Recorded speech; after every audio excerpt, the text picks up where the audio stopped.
Just about to start turn 9 and quite a lot's been going on. As we can see, what's effectively happened is because the Allies have the wind, as the British columns have advanced, they've put loads of ships have been able to pass in front of the lead ships, which caused a huge amount of trouble. So if we look at Cochrane's column here, we can see that, I'll get that in focus, Northumberland's been demasted. Okay, and Cochrane's jumped across to the Belle Isle. We can also see the Leviathan has been struck, and basically these two ships has faced the entire of this French line, plus these Spanish ships. There's been a bit of fire back. The first bit of damage on the Spanish, really. We've got the, is that the Espana's on fire? Yeah, it's on fire. It hasn't caused too much damage yet, but we can see that the Northumberland and the Leviathan, we go across here, the Northumberland is dismasted and currently sort of drifting. The Leviathan's just struck. The fact that we're going, I'm hoping for, the British are really hoping for a wind change would make all the difference, which I think historically happened on the original Saints battle back in the 1700s. This is the hypothetical 1805 scenario. So 2 a turn, and these guys moving at 5 a turn, these are causing quite a lot of problems. We can see what's happened on the other side here is that the column I've just had to break the column because it was exactly the same issue. We have the Victory, which is a pretty big ship, has just become dismasted. So Nelson will probably jump ship next. But we can see that the Victory is not only dismasted, it's damaged and it's on 12. So that's really close to being at its limit. Has really had a very little impact, unfortunately, taking the brunt of, well, if I go across you can see all these ships here, and quite a few of these ships have been concentrating fire on it.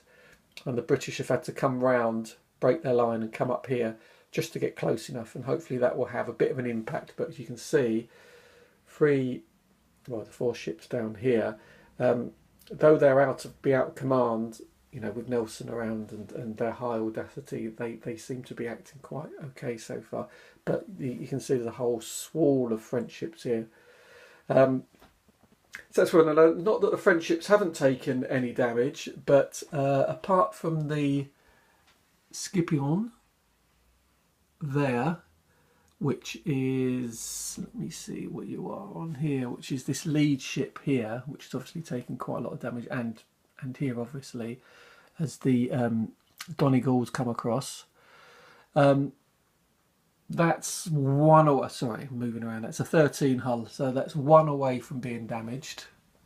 But if you look at the rest of them, apart from, you know, they've all sustained some damage, but not yet. You know, there's this whole division here, this is Villeneuve's division, there is actually hull and rigging hits have not degraded its ability to fight yet. And the Spanish have only really just come into the battle. So you can see the Espana, that's the one on fire, it's taken a few hits. But it's pretty safe for, you know, it's the same thing for British, apart from those lead ships. You know, obviously, this is Cochrane's division, and we've got Northumberland dismasted, we've got the Leviathan struck, but pretty much everyone else is okay. And if we look at Nelson's, it's the same situation here again. You know, Victory's in a very bad way. The Canopus is, you know, it's got some hull damage, but again, that's a relatively big ship. It's a well-gunned second-rate ship with 15 hull hits, so that can stand a fair bit of punishment. But it's been interesting with this is the first scenario I've played where the British haven't had the wind and can't really dictate the battle. I mean, I was tempted to just do the damage here and just go off board. I think probably historically what the forces would have done, but I saw this opportunity to swing these forces around. Now I've had a few problems steering my ships, and I don't have a particularly good line. And I keep getting the flagship, the Formidable, a little bit out of position to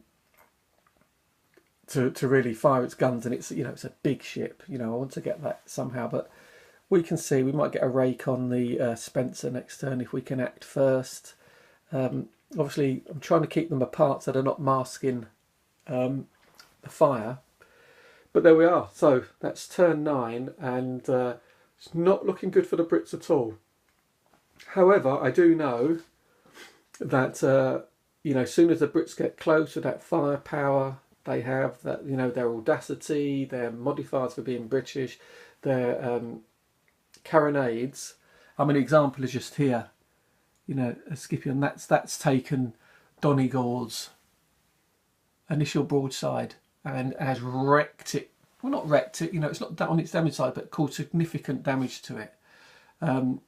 If we can get the Spencer, obviously raked into it as well, caused significant damage. These two ships, Scipio might be in a lot of trouble. Because we still got the Tigre down here that hasn't still got its initial broadside, hasn't fired yet. But if I was the captain on board there, I'd be a bit wary of all these ships coming this way.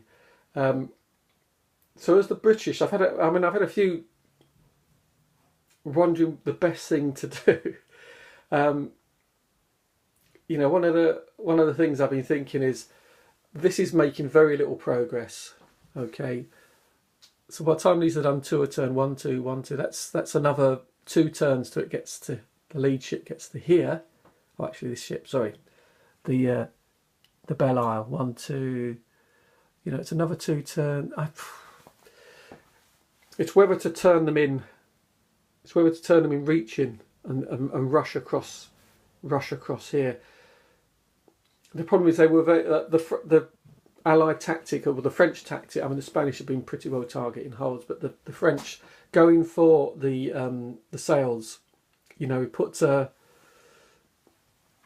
the Northumberland adrift quite early on. The Victory took enough damage that it couldn't make any more progress, beating into the wind, and had to drift, which was one of the reasons why this line sort of collapsed round. We'll see. I mean, they've got a lot of firepower, these ships, but there's an awful lot of French ships there. I'm not feeling good if I was Nelson. I don't think this is going to be a victory, but we will see. Okay, that's a little update on turn 9.